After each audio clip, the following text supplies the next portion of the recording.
देखो कितना विश्वास होता है भक्त को, कैसा वो श्रद्धावान होता है। एक राजकुमारी और दूसरी एक जमींदार की पुत्री, दोनों को मित्रता थी। एक दिन राजा के यहां भगवत प्रेमी महात्मा आए। वो संत सेवी राजा थे, महात्मा जन आते रहते थे और महात्माओं का कार्य ही होता है निरंतर अपने प्रभु की सेवा और सुमिरन में मगन रहना।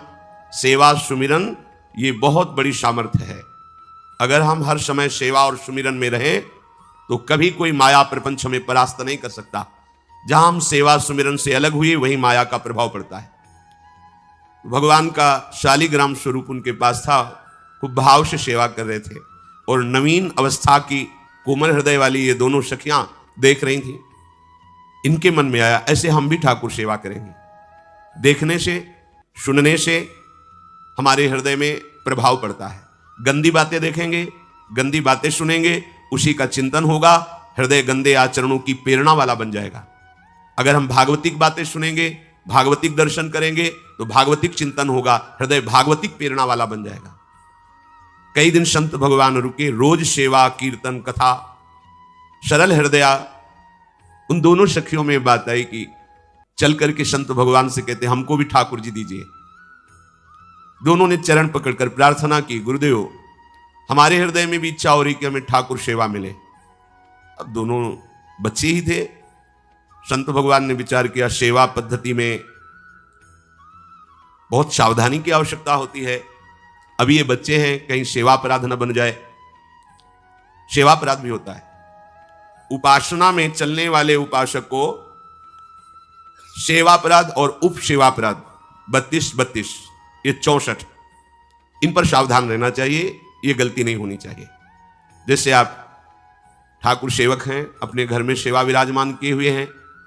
अब जैसे आपको ठाकुर जी के दर्शन के लिए जाना है, जहां तक ठाकुर जी के दर्शन करने के लिए जाना है, हो सके तो पादुका न पहने, नंगे पैर दर्शन करने जाए। यदि आप में ऐसी सामर्थ्य नहीं है किसी कारण से, तो सीढ़ियों में पादुका नहीं पहनना चाहिए। जहां से मंदिर की सीढ़ियां हैं, पादुका उतारकर माथा रखकर सीढ़ी में फिर चढ़ना चाहिए। खड़ाओं या पादुका पहन करके श्री विग्रह के दर्शन करने के लिए जाने में फिर अपराध लगता है। अरे अपने मालिक के दर्शन करने जा रहे हैं, स्वामी के दर्शन करने जा रहे हैं, प्रभु के दर्शन करने जा रहे हैं, तो अपनी कुटिया से और मंदिर तक नंगे पैर जाना चाहिए। ये भावना रखनी चाहिए। भरत जी जा रहे हैं प्रभु के दर्शन करने के लिए, अयोध्या से पैदल ही चले थे, तो सुकुमार चरणारविंद तो बड़े बड़े फफोके छाले पड़ गए थे। वशिष्ठ जी ने देखा, सबने मिलकर भरत जी से कहा पालकी पे बैठ जाइए। तो उन्होंने कहा हाँ, मेरे प्रभु यहां नंगे पैर चले हैं और मैं पालकी पे बैठ जाऊं? उचित तो यह है कि अपने प्रभु के दर्शन के लिए मैं जा रहा हूं, तो जहां जहां प्रभु के चरण पड़े वहां मेरा शीश पड़े, अर्थात सिर भर जाऊं। उचित असमोरा सबते सेवक धर्म कठोरा। यहां मैं सर के बल चल के जाऊं, पर असमर्थ हो। तो आप कह रहे हैं पैर में छाले पड़ गए, आप सवारी में बैठ जाइए, ऐसा नहीं हो सकता। तो अपने प्रभु के दर्शन करने के लिए जब जाए तो हो सके, सामर्थ्य हो तो पादुका न पहने, कोई खड़ाऊं चप्पल जूता आदि ना पहने। अगर पहने हैं तो बस सीढ़ी तक ही पहन कर जाए, ऊपर सीढ़ियों की नहीं। इतने सुकुमार मत बनो, ये आग में जलाया जाएगा शरीर, ये गाड़ दिया जाएगा शरीर, इससे ज्यादा प्यार ना करो।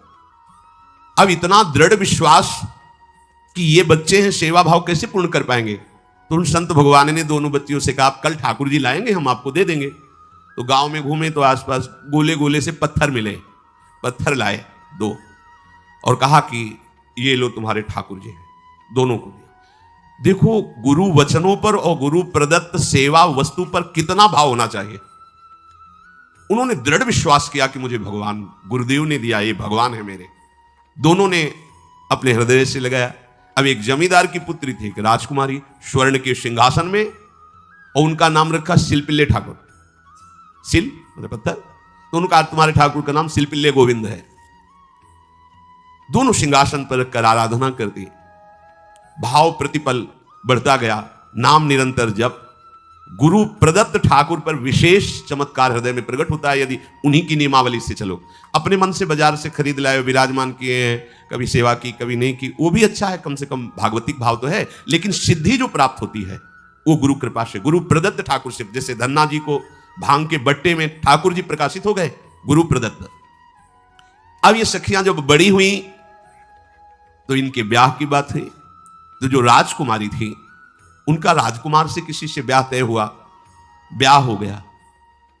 अपने माता पिता से जब विदाई ली तो अपने ठाकुर जी को जो सिंहासन में थे, सिंहासन से एक सुंदर पेटी में से और गोद में रखकर, और अंदर ही अंदर जल रही है कि प्रभु मैंने प्रीतम आपको माना है, संसार के व्यवहार में ये प्रीतम बना हुआ है, पर प्रभु हमारे प्रीतम दो नहीं हो सकते, हमने हृदय से आपको माना। इसी विचार में वो बड़ी उदास है। पहले पालकियों में ऐसा राज सैनिक चल रहे हैं, पालकियों में वो बहू जा रही है और राजकुमार घोड़े पर। राजकुमार बार बार पालकी के समीप जाता, दर्शन करने की इच्छा होती है ना, तो उदास देखता, मन में बड़ी गिलानी हुई। उसने कहा, एक नदी थी, उसने कहा यहां हम थोड़ी देर विश्राम करना चाहते हैं, राजकुमारी की पालकी रखी जाए और सैनिक दूर खड़े हो। तो राजकुमार वैसे ही आज्ञा हुई। तो बात करना चाहते हैं, पर वो ना देखती है और ना बात करती है। और इतना सुंदर रूप, क्योंकि ब्रह्मचारिणी और भगवत आराधना। अब उसके हृदय में जलन हुई कि ऐसा क्या है जो हमसे बात नहीं कर रही। बस बार बार ऐसे पिटारी खोल के ऐसे ठाकुर जी को देखती।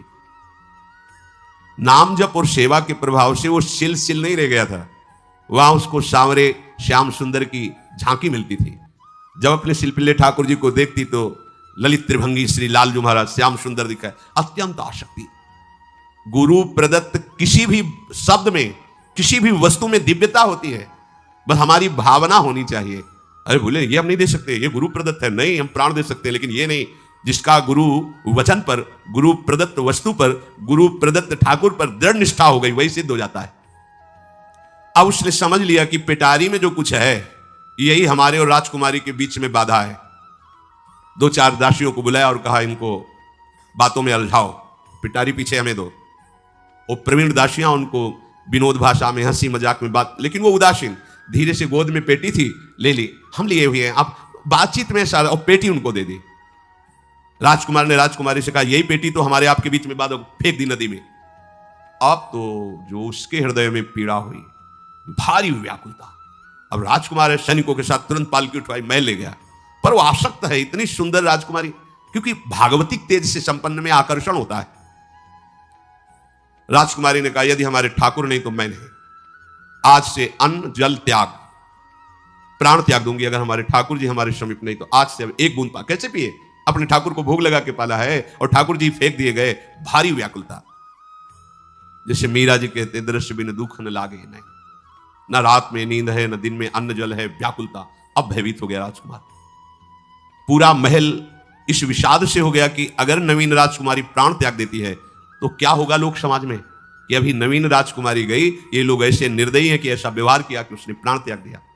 राजकुमार घुटने में आ गया, घुटने टेक कर राजकुमारी से कहा मैं तुम्हें दुखी नहीं करना चाहता, पर मैं तुमको छोड़ भी नहीं सकता। अब हमें आप वो उपाय बताओ जिससे आप मुस्कुरा दो, आप प्रसन्न हो जाओ। तो उनका, हम अपने ठाकुर के बिना जीवित नहीं रह सकती, यदि आप हमें जीवित देखना चाहते तो हमारे ठाकुर जी ला के दो। हमारी भागवतिक निष्ठा ऐसी होनी चाहिए कि जो गुरु जी ने मंत्र दिया है, जो गुरु जी ने उपासना दी है, उसमें दृढ़ विश्वास होना चाहिए।